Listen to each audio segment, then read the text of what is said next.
Aujourd'hui, je voudrais m'adresser seulement à ceux des politiciens congolais qui prétendent s'opposer à ce régime d'occupation et de prédation au pouvoir à Kinshasa depuis 21 ans.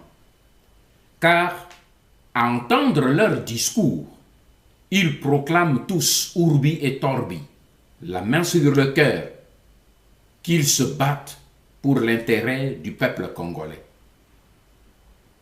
Des slogans pompeux du genre « le peuple d'abord » sont lancés à tout bout de champ pour entuber les masses populaires qui sont souvent très naïves.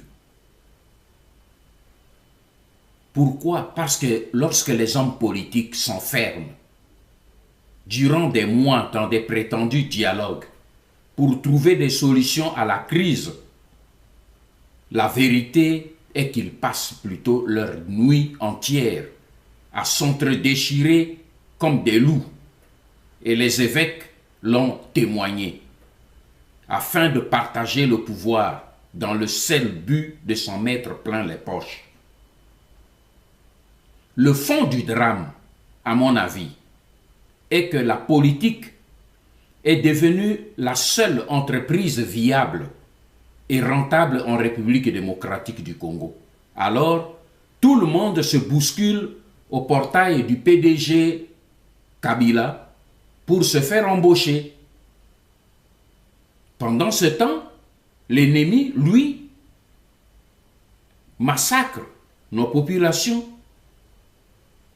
à Goma, à Bunia, à Beni, à Kisangani, à Kinshasa, à Matadi, à Lubumbashi, à Kananga, à Mbujimai, à Chimbulu, et j'en passe. Pendant ce temps, l'ennemi tue nos chefs coutumiers à l'est du pays, chasse nos populations dans les forêts par millions pour les remplacer par les populations allochtones du Rwanda et de l'Ouganda. Des dizaines de charniers avec des centaines de cadavres de Congolais sont découverts chaque jour sans que cela n'émeuve personne au sein de la classe politique congolaise aujourd'hui. Et c'est seulement lorsque Hippolyte Kanambe, alias Joseph Kabila, leur arrache le beefsteak de la bouche que nos hommes politiques se souviennent enfin du peuple congolais, mais uniquement dans le but de se servir de lui comme d'un simple épouvantail pour faire exercer la pression sur Joseph Kabila afin qu'il leur cède un morceau de pouvoir.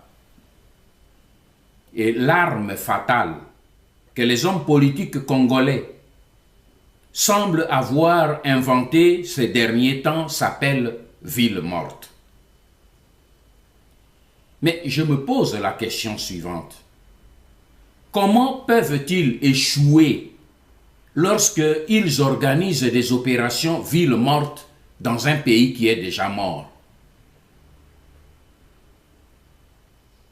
Pour ma part, je trouve ces opérations ville morte plutôt cyniques, voire même cruelles et inhumaines. Et je m'explique. Car je me demande comment des hommes responsables peuvent-ils décréter successivement des opérations ville morte pour un peuple dont les familles mangent par délestage, se soignent par délestage, s'éclairent par délestage et dont les enfants étudient même par délestage. La seule chose qui ne subit pas la loi de délestage en République démocratique du Congo, on le sait, c'est la mort. Voilà pourquoi je me suis résolu à m'adresser ce jour à mes frères et sœurs de l'opposition politique congolaise pour leur formuler une suggestion que je présente sous forme d'appel ou mieux d'un défi que je leur lance, mais je le lance fraternellement. Si tant est que vous êtes réellement sincères avec le peuple congolais que vous proclamez chaque jour être au cœur de vos préoccupations et de votre combat politique.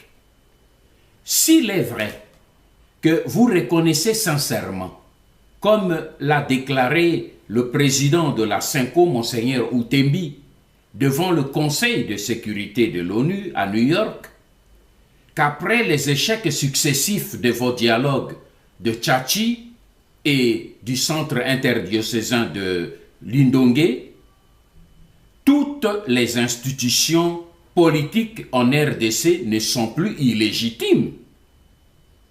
Si vous avez réellement une volonté de débarrasser le peuple congolais du régime sanguinaire d'occupation en place et de le proscrire publiquement devant la communauté internationale, et parce que vous nous dites chaque fois que vous avez choisi de combattre ce régime d'occupation à l'intérieur pour le détruire du dedans, alors chiche.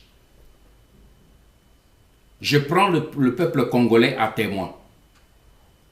Je vous demande d'abord d'abandonner vos opérations fallacieuses de ville morte et de décréter plutôt à la place une grande opération, institution morte, en République démocratique du Congo, et c'est là jusqu'à la chute du régime sanguinaire de Kabila, suivi du départ définitif de toutes les personnes étrangères, civiles et militaires, qui ont infiltré les institutions de la République. Pour être plus clair, je vous invite à démissionner de toutes les fonctions officielles que vous exercez au sein des institutions politiques et judiciaires du pays, présidence, parlement, sénat, gouvernement, entreprise, justice. Ce geste-là, à lui tout seul, est capable d'arrêter à court terme la machine infernale de l'occupation et faire tomber le régime d'occupation en place à Kinshasa avec l'appui du peuple congolais tout entier, sa jeunesse, son armée et sa police. Je précise ici que nous ne décrétons pas aucune opération contre les peuples des 9 pays voisins qui nous entourent, loin s'en faut. Nous voulons simplement nous débarrasser des lobbies mafieux et des réseaux civils et militaires qui ont infiltré nos institutions et menacent l'intégrité de notre territoire national.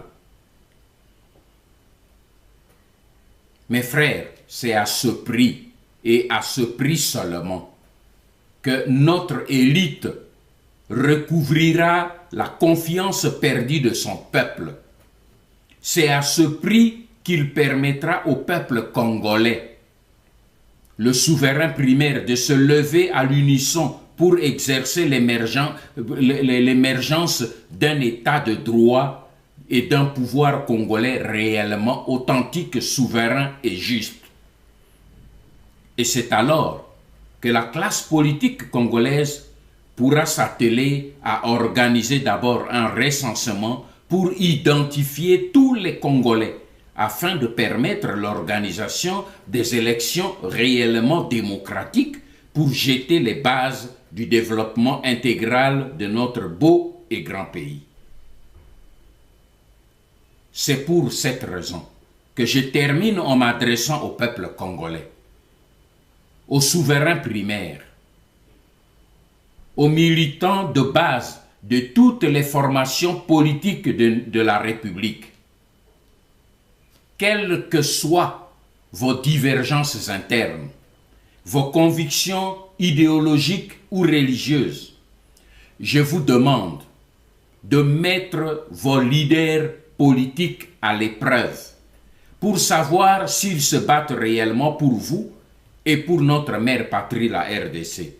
Je vous demande donc, dans la situation du chaos et de la confusion dans laquelle nous sommes plongés actuellement, d'exiger de tous vos leaders politiques de démissionner de toutes les fonctions qu'ils occupent au sein des institutions que eux-mêmes ont déclarées illégitimes. Car l'occasion est là.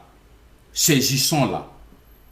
Si tous les politiciens congolais qui disent qu'ils aiment leur pays démissionnent en bloc aujourd'hui de toutes les institutions déclarées illégitimes, toute la machine s'arrêtera en RDC. Le Parlement, le Sénat, le gouvernement ne seront plus fonctionnés et la communauté internationale n'y pourra rien, car le pays sera totalement paralysé. Et la classe politique congolaise de l'opposition aura ainsi le mérite d'avoir contribué à dégager le chemin aux souverains primaires pour mener une action populaire devant conduire au recouvrement de sa souveraineté perdue. J'espère de tout mon cœur que vous relèverez ce défi-là. Que Dieu vous bénisse et que Dieu bénisse le Congo. Ingeta.